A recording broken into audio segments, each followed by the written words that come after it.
Good evening, everyone. Thank you so much for coming in on a Friday evening. My name is Barry, and I'm one of the panel directors for Brown China Summit. This year, I'm in charge of the entrepreneurship panels. And tonight, I'll be moderating our opening panel, named A Renaissance Anew, Envisioning a Decentralized Future. The last 2 years have been eventful, to say the least. From long-lasting effects of the COVID to the rise of geopolitical uncertainty. Tonight, however, we'll be focusing and talking about the hot topics of the years, Web3 and innovations. Amidst every crisis, there is an opportunity, and nowhere is this more evident than the field of entrepreneurship. Tonight, we will explore the challenges and potential impacts of innovations and startups in the US, China, and beyond. Without further ado, let's welcome our distinguished panelists, Shen founding partner of iFly VC, Jason Fishman, co-founder and CEO of Digital Niche Agency, and Xinmei, reporter at South China Morning Post. My first questions for every speaker, starting at a random order from what I can see, the left corner, starting from Shen, is just introduce yourself. Tell us a bit about what you do and about your field. Oh, Barry, thanks so much for having me. Good evening and good morning to everybody in the audience. It's quite an honor to be on this panel. My first time ever to be involved with activities at Brown University. Hopefully next time we'll be able to make it in person. A little bit about myself. I grew up in China until I finished my college in 1998. Came to the States, did my PhD in chemistry at UChicago. Worked for a few years at a company called Roman Haas, formerly a Fortune 500 company. Did research, had a couple patents, commercialized innovation before I went over to Wharton School at Penn to pursue my MBA. When I finished, again, it was 2009, not the best year to graduate to look for a job, but managed to move to Silicon Valley to get into the venture capital world. Spent the last 13, now hitting the 14th year in the venture business.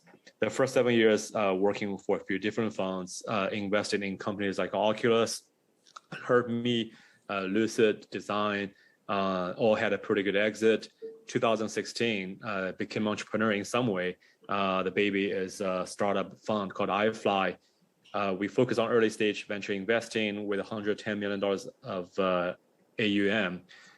Now, actually, after 13 years in the Bay Area, just moved to Austin, Texas to be centrally located so that I can travel more readily and easily to engage founders and entrepreneurs elsewhere across the country.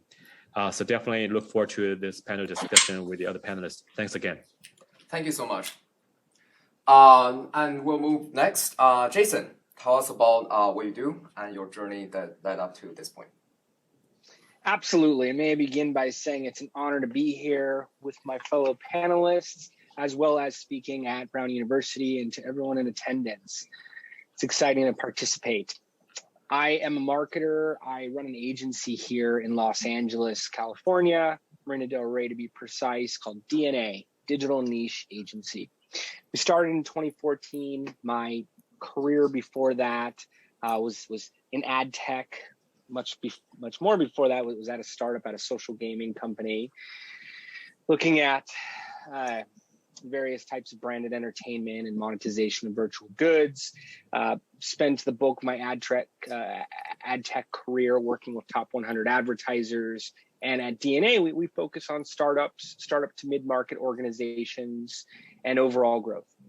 We quickly found fundraising to be a common theme, common initiative among our client list.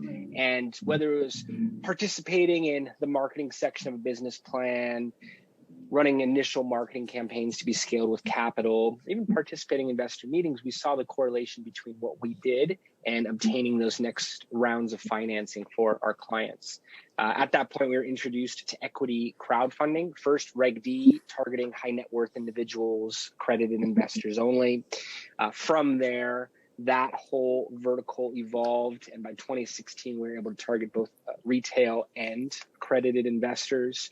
Around 2017 we began getting inquiries around blockchain related projects, first on the crowd sales side, later with exchanges, have a deep portfolio of DeFi projects, NFT drops, metaverses, all types of Web3 as well. So looking forward to speaking with you about different projects we've been a part of, different trends we've seen in the overall entrepreneurial space.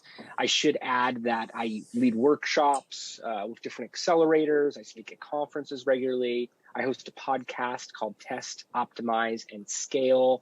That is my approach towards marketing, towards entrepreneurship, towards overall growth, summarized in 3 words. I write for the Forbes Agency Council. And all of this pulls from our experiences working with over 300 fundraising clients that have produced 9 figures of capital, working with over 500 clients to date. So looking forward to sharing those insights with you today. Awesome. And last but certainly not least, Xinmei.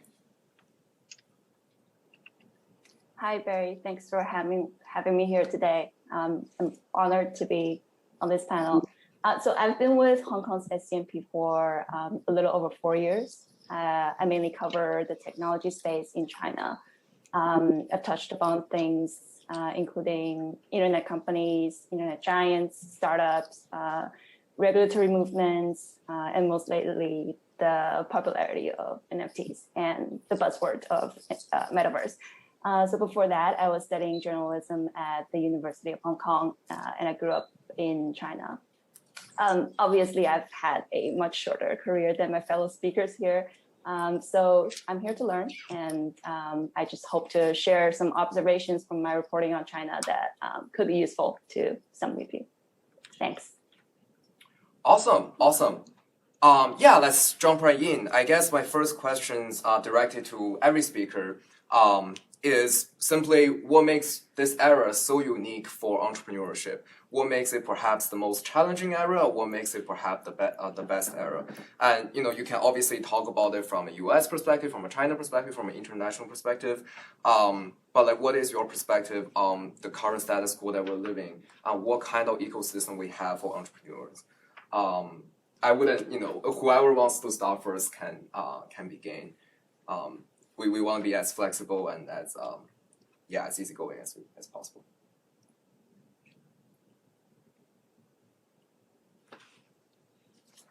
Sure. So hopping in, working in the digital era, it's very difficult to pull from past experiences and use those as an exact roadmap that entrepreneurs can use as launch plans today. Even speaking with one of my clients today who is looking to bring in some type of interim C-level position and finding individuals that are not already engaged in groups, it becomes clear that those have been out of the game for the past few years, have a strong disconnect to running a remote company in many cases, or some type of hybrid office, addressing a ecosystem that has adopted tech at a far greater level, even taking into account mobile devices and how they interacted with your business model in 2009. That's when I hopped into my career as well, by the way. Even hopping back into 2009, any one of these industry landscapes were drastically different.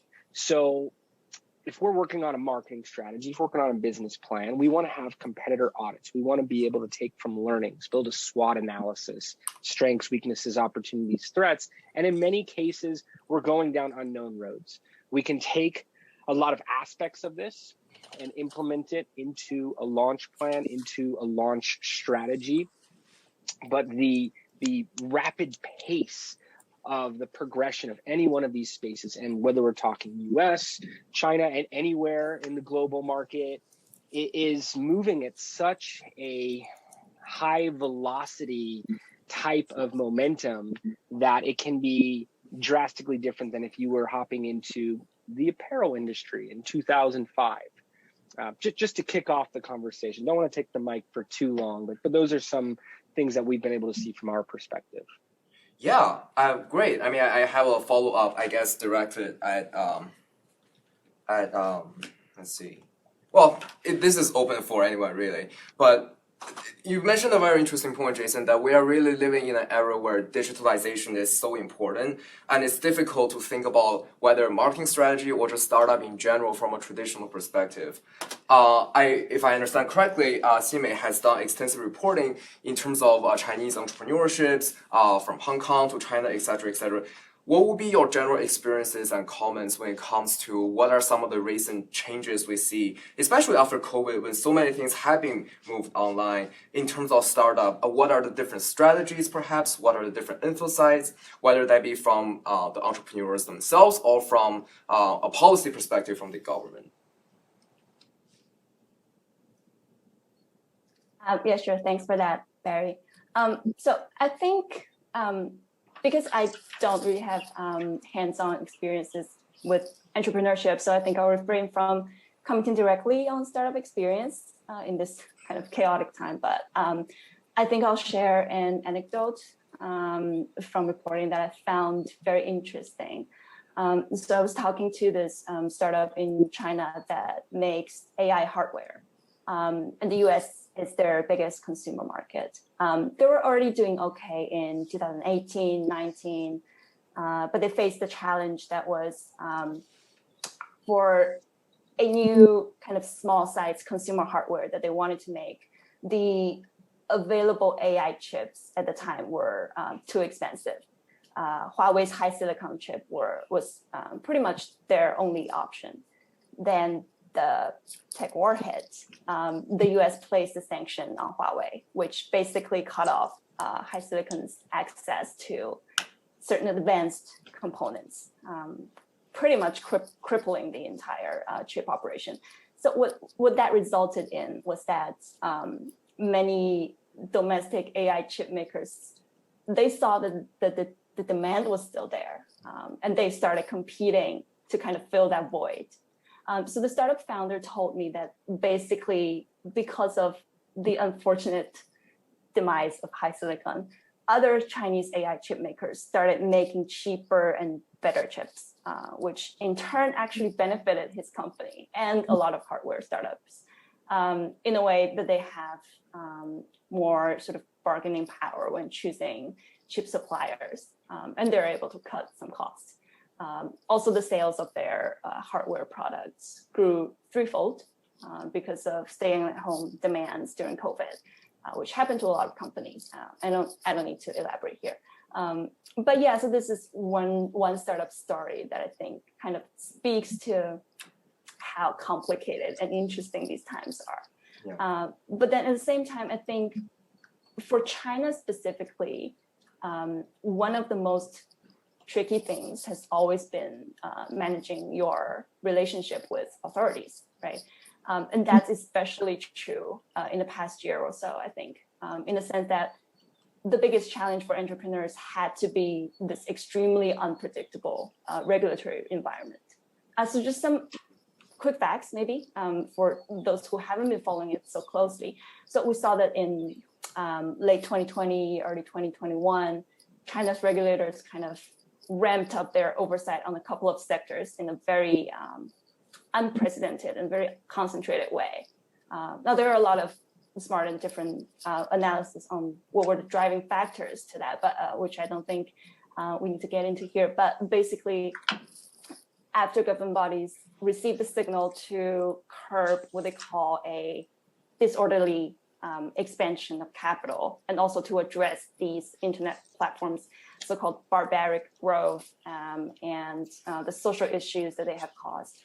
So within a couple of months, we saw anti-monopoly investigations launched on some of the biggest internet companies in China, a very high-profile data security investigation into Didi, that's China's Uber, right after its US IPO, and things like a crackdown on the private tutoring industry, pretty much banning them from making profits, so on and so forth. Of course, the giants with deep pockets were still largely able to weather the storm. And to be clear, most business models were left untouched, but I think you still can't understate the shock on the industry's mindset. Because a lot of these actions were taken in a very unpredictable and sudden way, with no warning and very little transparency on the enforcement process. I mean, as entrepreneurs and investors, you mainly look at where there are opportunities to make money, right? But then stuff like these naturally make you think, could I be among the next targets? What's safe to pursue and what's not? So from what experts and people in the industry told us, that's kind of that constant uncertainty that another crackdown on the sector could just be around the corner. That's what could deter investment and entrepreneurship. And just some quick stats to show the changes that's been happening recently in entrepreneurship in China. So private tutoring, especially online tutoring, it got a boost in 2020 because of the pandemic. It was doing so well. In the last quarter of 2020, the industry raised a total of 22 billion yuan. And then policies hit in 2021. So in the second quarter, funding in this entire sector dropped to 100 million. That's a number that one startup could raise in a single round sometimes. Community group buying, that's a form of online grocery shopping, saw a similar trajectory. Then we have gaming, where for the second time, the government abruptly stopped issuing new licenses for a few months. So even though the biggest gaming studios like Tencent and NetEase, they could still bring in a ton of money with their existing games. We saw smaller gaming studios dying in droves. Another thing we're seeing is that the money that China-focused VC firms raised from limited partners plunged just 65% in 2021, which means that this year we'll probably see a lot less funding going to Chinese startups. So yeah, even though this sort of intense period of regulatory movements kind of already blown over, but I think we'll still be seeing more implications on entrepreneurship. So yeah, that's just some things that we've been following recently. Absolutely. On the entrepreneurial side. Absolutely. Thank you so much for those very informative insights. I definitely think the words that embody it most is utter unpredictability and a lot of chaos. On the one hand, there is the political aspect of things, as Xinmei mentioned, especially when it comes to China, unpredictable regulation, etc., etc. But there's also other aspects of unpredictability, like COVID policies, how technology changes. Like there's so many factors. So this question is directed at Shen. How do you see when you are considering, because as an investor, when you're considering a company, how do you balance between the company's vision on its own and the team itself, how strong that is, versus the outside circumstances, versus the unpredictable aspect of the larger ecosystem, the policies, the country, etc., etc. Like what is your approach when it comes to making that kind of decisions? Yeah, so Barry, that's an excellent question. Well, I guess also related to your original question for this panel about the impact of the macro, actually, I thought there was a quote, if I can vaguely remember, to share with everybody here. It's something like uncertainty is the only certainty there is. And knowing how to live with insecurity is the only security. I repeated this quote at our annual conference during 2022, 2021, and 2020, just because everybody, every organization, every company, and every country is always subject to a level of macro risk. Unless there is a nuclear war, the question for each of us to really ask is, just given the uncertainty going forward, what can we actually handle with a level of certainty, with a level of ability to live through the uncertainty? So as an investor, I also believe in the philosophy of less is more. What doesn't fit level of our investment thesis, we would just simply not invest. But what could be really exciting for us going forward is, no matter how the market goes up or down, we are a believer that the basic necessities of people's livelihood will stay on. when you think back at the years of 2008 financial crisis, it was horrible. The year I was second year of my MBA, and it was a tough year in 2009, 2010 as well. But when you look at the startup world around, really US, China, Europe, it was a period of time when a ton of exciting companies were born. Airbnb was one such example, right? Uber, Lyft, you name it. So from the investment perspective, especially the early venture investment, there's no great year or there's no bad year. It's really about a combination of tech enablement and the level of market insights that we care a whole lot about to solve a real problem that is big and now taking just a better, more cost-effective approach. So picking one example, you mentioned online grocery. That's one of these companies we doubled down on about three years ago. It's a company called We. So in case any of people in the audience are Asian or Hispanic, this is the right service for you, right? They cater Asian and Hispanic and other ethnic minority groceries online. I do believe they serve the Rhode Island area as well. The deal is if you purchase a minimum order value of $35, you get a free delivery. But overall, we tracked the space of grocery for about 4 years before making that investment in December 2018. And it turned out the founder got turned down by so many other investors. We actually became the only investor of that round just because of the conviction. We wrote a very sizable check.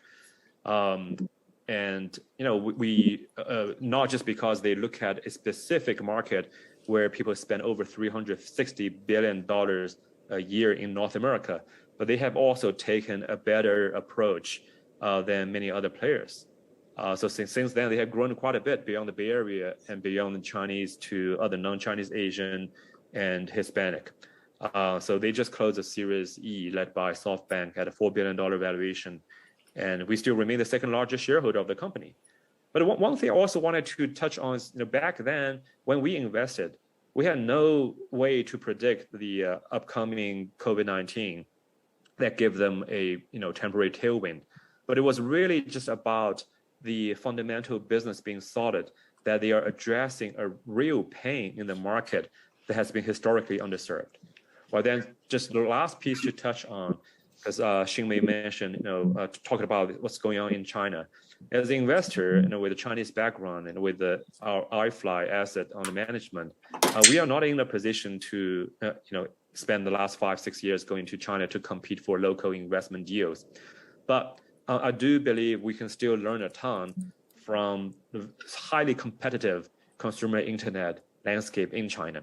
A lot of capital infusion, lots of lessons, lots of best practices. So in fact, in 2019, I arranged 2 trips for the CEO of We to be in China to learn from all the top 6 or 7 online grocery players. At the end of the day, the takeaway actually taught us not to do or repeat certain things done by the Chinese players just because on the surface, it might look glowing, but on the back, it could just burn a ton of cash, right? So I'll stop here. Even though there's still a lot of uncertainty about the macro capital market, the geopolitical tension, as an investor, I still happen to be on the more opportunistic side and optimistic side as well. Just opportunities are everywhere. If we find the right match, the right fit as investors, I would always love to find these insightful entrepreneurs to work with. Thank you so much. Again, extremely informative. A lot of insights when it comes to the mindset of venture capitalists and investment in startups. I want to take a slight pivot to talk about the buzzword that been floating around this entire evening, and that is Web3 and decentralization. Is one of those areas that seems to quite literally haunt everywhere since 2020. My first questions are directed towards Jason, but obviously, again, anyone is welcome to hop in. I truly believe from a personal perspective that Web3 is such a unique field in the sense that on one hand, the market seems very immature, but on the other hand, it seems so saturated. There's so many things happening at the same time. There's so many companies jumping in.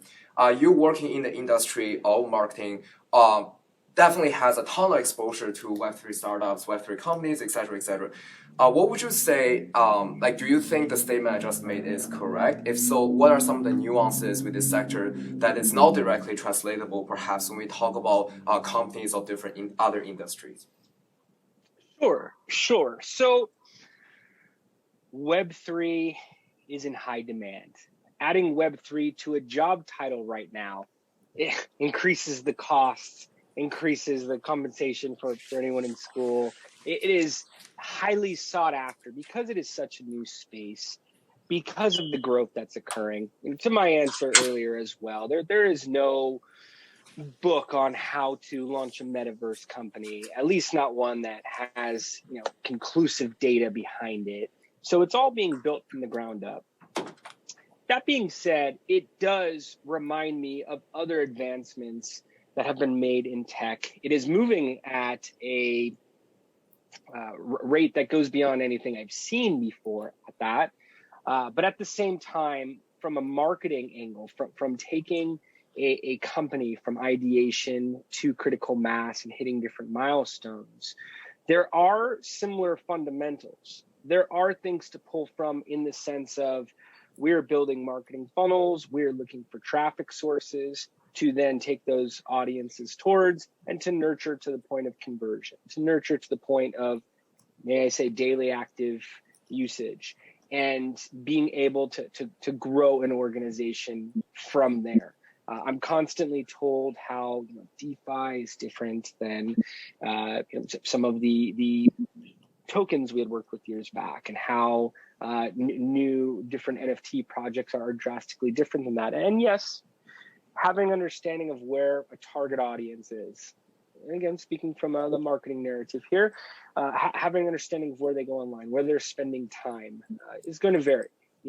The rise of Discord and what we've seen on various Web3 projects, the ability to take traffic there from organic publishers, from advertising. We're able to upload audiences, historical backers, early adopters, and use that for targeting. But when I look at it from the 30,000 foot up view, there are similarities for other tech sectors that we've worked directly in. That being said, yes, there is an oversaturation occurring for some of the niche elements occurring in the space, but for us, that doesn't mean don't enter. What it really tells us is there are findings, there are learnings that we can take from. We can see what's occurring in the marketplace, build similar models, stand on the shoulders of those companies that are working well. Success leaves clues. So being able to use some of those systems, being able to plan some of the dynamics, this has already been instrumental for our clients. Being able to build to that and add to that conversation, I feel the industry is primed right now with enough traction, enough validation that tactics can be looked at as proven and replicated.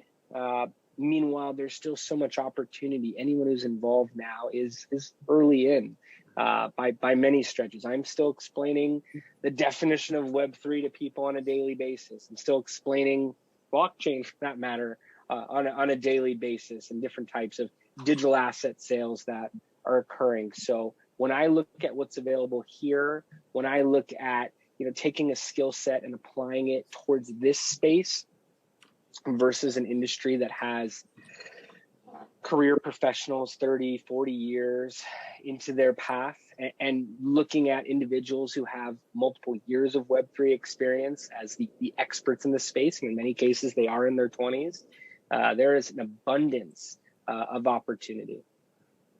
Thank you so much. Again, that's extremely insightful when it comes to clarifying what do we really mean when we talk about Web3, because it's such a new concept, it's still blooming, it's still changing. One of the things that I definitely think is extremely interesting with this sector is the idea about decentralization.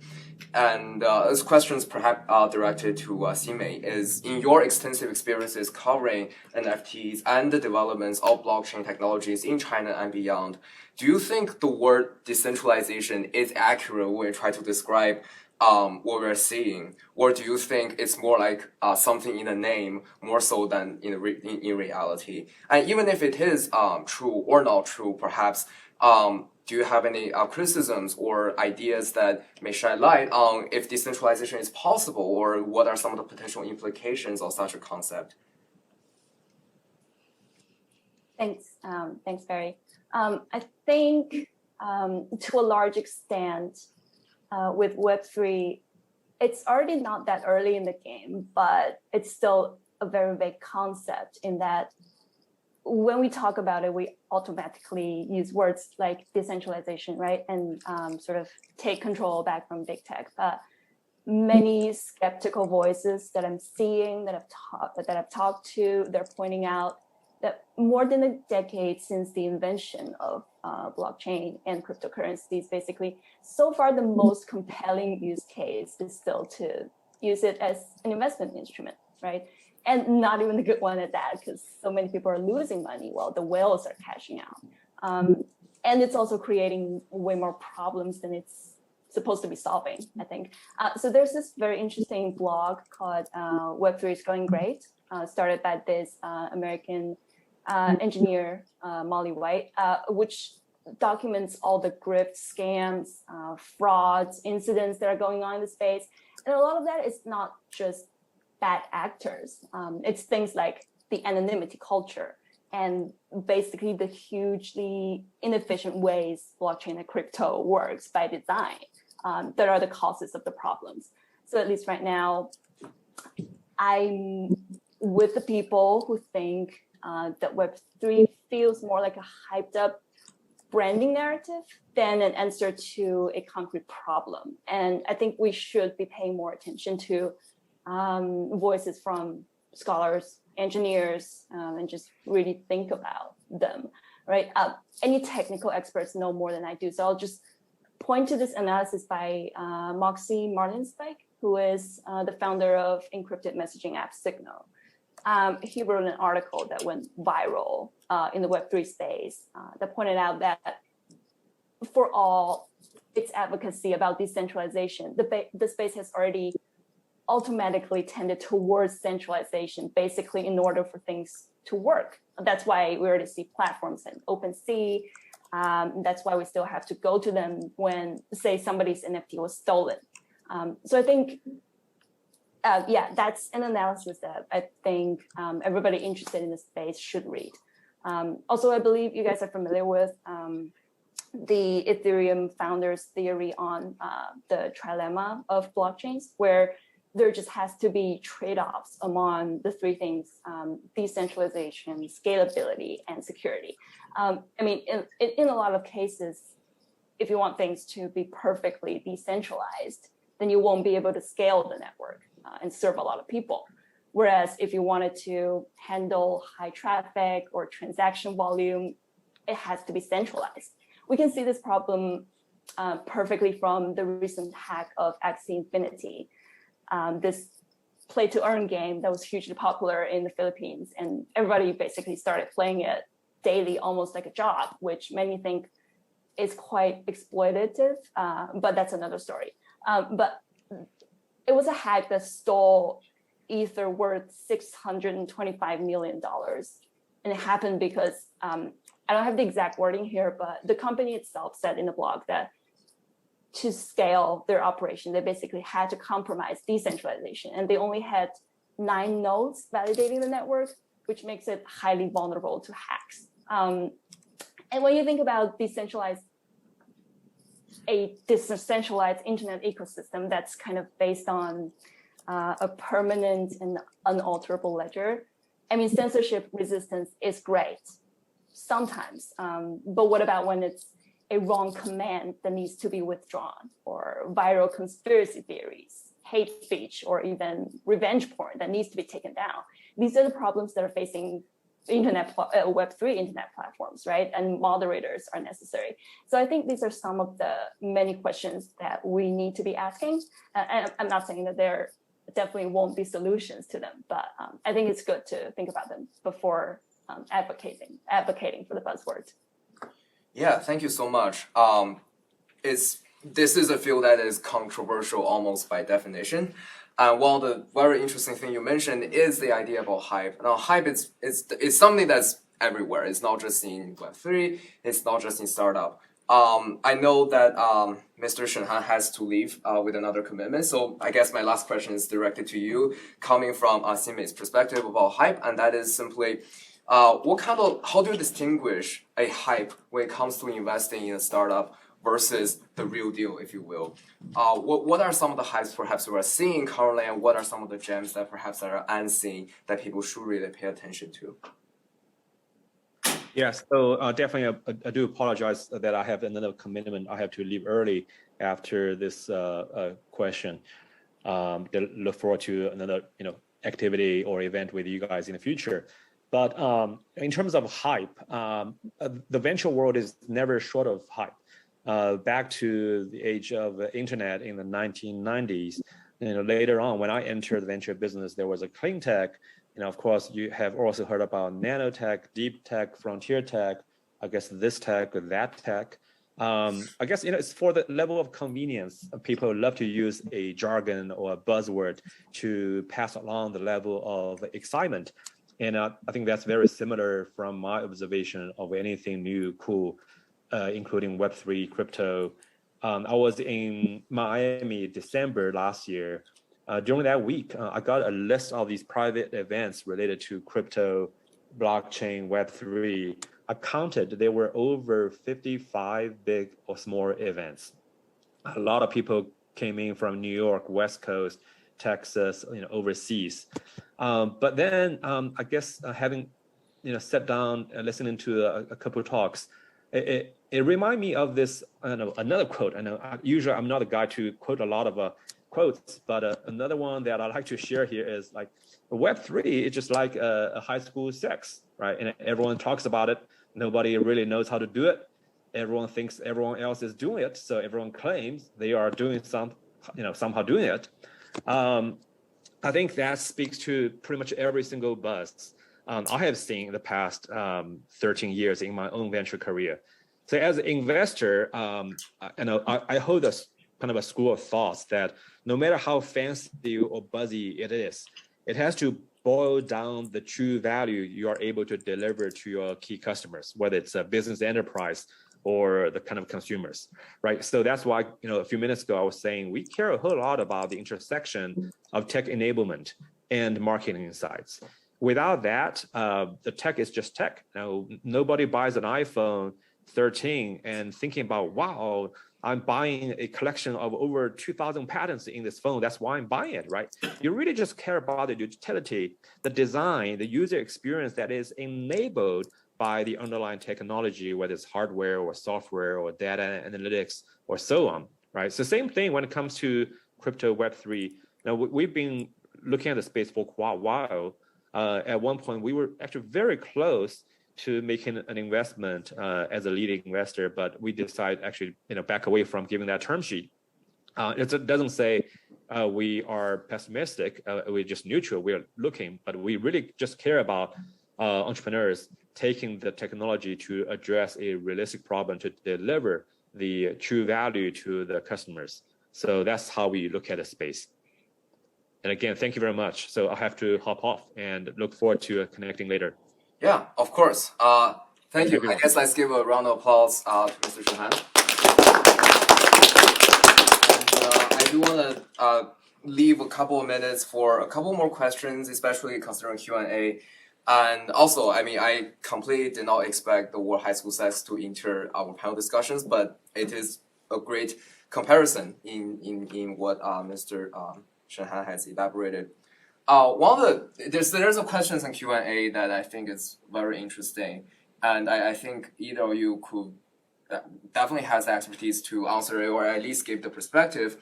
And that is the questions, and I will just try to rephrase it. If we compare the current Web3 industry to the .com bubble in the 2000s, do you think we're in the early stage, like 1996, or the later stage, or close to the bust stage, like 1999? Which stage do we think we're in? Or if we're not in the stage at all, we're just in hype. What is like your take on the question?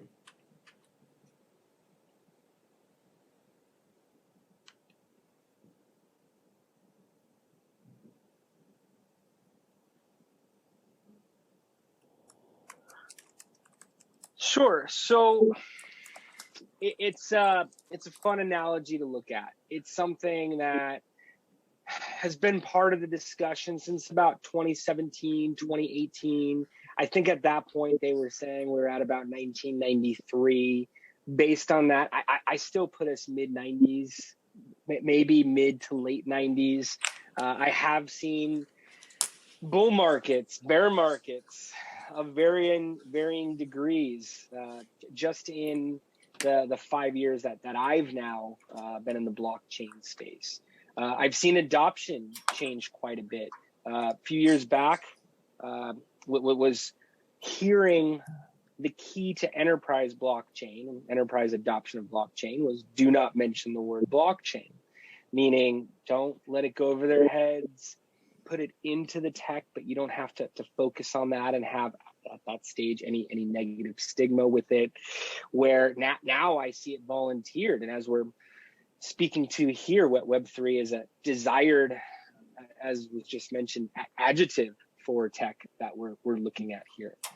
With the NFT adoption, seeing some of the brand sponsors, seeing some of the brand acquisitions and how it allows them to move fast. The space is all about working fast, and some of the larger corporations and the structures they have in place, really, it's such a contrast for their operating procedures. So having acquisitions for groups that can move fast, I'm seeing all this stability come to the table. It feels much different than the discussions I was in a few years back around initial coin offerings, even when it became security token offerings. So I'd like to think it's not a burst to the bubble around the corner. I think there'll be corrections. I think the industry is going to strengthen. As mentioned here, that there are different flaws, and I'm hoping that we build upon them. I am also optimistic that we're going to be able to have more cohesion in the space this time around.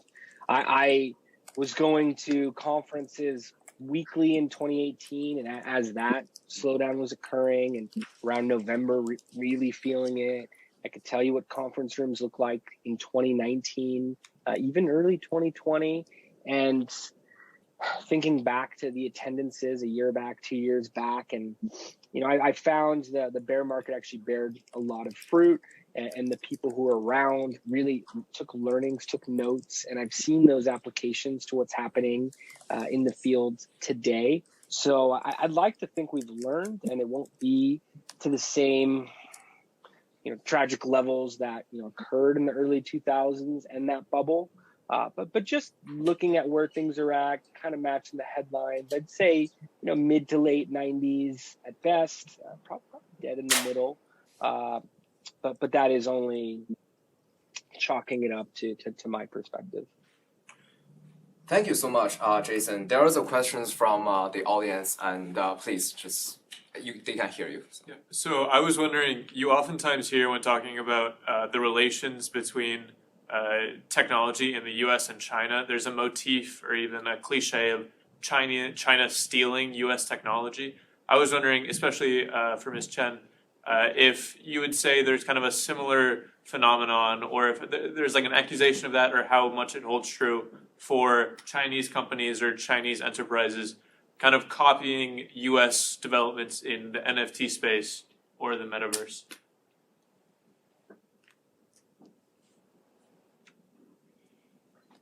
Thank you for that. I think it's definitely true that in the early stage of the internet, a lot of Chinese entrepreneurs were taking ideas from established American businesses. But in the blockchain or Web3 space, I think it's shaping up very differently in China from the rest of the world, mainly because China already decided a few years ago that crypto would be a threat to maintaining financial stability. So for NFTs, specifically, it's being developed in a very different way. I think because authorities have already warned that NFTs should also not be financialized and speculative, and because of that, everything in China now, there are NFTs and active communities, but they're calling it digital collectibles, a kind of less conspicuous name, and everything is sold in China's legal currency, yuan, instead of crypto. And once you bought an NFT, you can't resell it within a certain period of time, also to prevent hyped up price and speculation. And yes, and most of them are issued on permission blockchains that are run by companies or other private entities instead of on open blockchains like in the US, where everybody could write data. But of course, there are also active communities of crypto enthusiasts who are buying, selling, and launching NFT projects in similar ways like the rest of the world is. And they're pretty involved in the international crypto space as well. So we see both going on. And we can talk more about how blockchain is being used in China too, if we have more time. But yeah, that's my short answer for this question. Thanks. Yeah, thank you so much. Thank you, Xinmei, for providing that answer. There is similarities, as earlier speakers mentioned, between the Web3 space and the Web2 space, but there's also something that's very different that is perhaps not easily translated. We are running short of time. Which is really a shame because there's so many interesting discussions and questions, and these topics obviously are very far spanning. I'd like to, I suppose, end the panel perhaps a somewhat different note, and that is there are many students here, including myself, international students, and many of us are really living in a time of great uncertainty. If anything, uncertainty probably defined the conversation we had in the last hour or so. And we have the speakers here have very different backgrounds and perspectives. And this is directed for both speakers. Is what kind of advice or what kind of suggestions do you have for students in a school like Brown Universities, who has obviously a lot of opportunities and a lot of resources? How should students leverage those resources to make more impacts? And what kind of things the students should really pay attention to going in the future? From your experiences and your career journeys. Whoever can speak first. Sure. I could hop in to kick it off. One of the top market makers I know led the blockchain club at their university maybe 4 years ago. And they are highly regarded in the space. I've worked with different universities here in Los Angeles, Santa Barbara, and different areas with their blockchain departments as well too, and have seen those individuals who are playing a strong role within the group move on to take leading positions. It is really an industry, as mentioned before, with a few years of experience, you could be at the forefront. And uncertainty, a lot of great quotes earlier. I heard one actually on my podcast yesterday. It'll be a future episode coming out. Be comfortable being uncomfortable.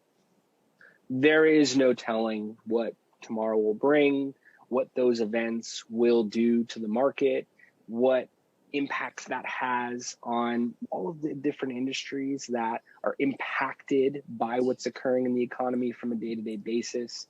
So, be able to play your cards as they emerge. Always have a strategy, have a plan. If you need to change it up a little bit, that's where it all comes. Well, that's what it all comes down to. I could tell you for marketing, I define good marketers by what they do when things are not going well, by their problem solving abilities. I think it makes or breaks a strategist. When 2020, when the March COVID lockdowns occurred, I didn't know what would happen for my space for investor marketing. And the stock market was affected. I mentioned equity crowdfunding earlier, that's public opportunities to invest into private companies. That slowed down for a few weeks, and then was pleasantly surprised to see what was to follow in April. For equity crowdfunding, it became the biggest month at that point to date and continued raising month over month. The at-home culture led to surge in retail investors entering the marketplace. We've heard of the Robinhood investor. Maybe that matches up with some of the timelines of attendees here today, and maybe when they started investing on cryptocurrency apps or on various types of retail investor apps. And we were able to see, even beyond what we could have predicted, that it led to good things. We had to make some tweaks. We had to make some pivots, but so did everybody else. So we were, figuring out our positioning accordingly, and have been growing year over year. My employee count pushing on 30 employees, with hires that are coming in this week. We were built to be a smaller operating team before this, but just to support our growing client list and how that's exponentially grown since then. So yes, we had our marketing plan, we had our business plan, but be prepared to pivot. That can separate who leads different markets. That could separate the job market at that and what companies you're getting involved with. And I would seek out mentors. I've heard some great quotes on this recently, and mentors can give you cheat codes. They've been down your path before. They can save you time, efforts, various types of resources. And I would go to great lengths to seek that out. I always welcome these conversations. I know my fellow speakers do, and I'm at different conferences as well too. So if you see a speaker, reach out to them, look to form a relationship. Maybe you could steal half hour of their time, have a coffee if it's in person, a call, and just ask a few questions. Those findings can completely shape your next steps. I would not underestimate them, and I would be constantly seeking out the next guidance you can get from mentors. It's something I always do for people who have been where I am in one way, shape, or form years back. Thank you so much. Really great advice. The part about mentorship and the part about forming relationship is recurring. It's definitely something that's repeated many times, but it's powerful and as impactful as it has always been. Xinmei, finish us on a high note. I don't think I'm in a position to be handing out advices yet, but some things I've found to be very important as a journalist that I think also apply in general is to just read as much as possible and to train yourself to spot PR spins and distill the facts, which I think is generally a useful skill, especially in complicated times like this when so much information is swirling around that it could feel overwhelming. Yeah, that's my humble advice. Mm-hmm. All right. Thank you so much. We are at 9 p.m. Well, we will give a brief overview on what will come next. So we are finishing up today. This is our first day in our 3-day summit. And we had a very successful, a lot of interesting speakers, a lot of very interesting perspectives surrounding China, surrounding Web3, etc., etc. But we will look ahead into the future and look ahead into Saturday and Sunday. So for tomorrow, we'll be having our in-person panels. So there will be panelists and speakers coming in from outside the school and coming in from themselves. The first panel tomorrow happening at 10 a.m. is another of my panel, is named very similar to this one, but focusing on slightly different. It's called Anew, Redefining Trans-Pacific Entrepreneurship. And the second panel happening is Racial Justice in the Post-Pandemic World, Reimagining Asian American Identity. The third one is Boom and Bust, an inside look at China's economic and international challenges. And the last one is Yin Yang in the 2020s, Expression, Education, and Evolution in China. So we are very excited for the 4 panels happening tomorrow, and we hope to see all of you here. Thank you so much. And we're closing our first day of our summit 2022.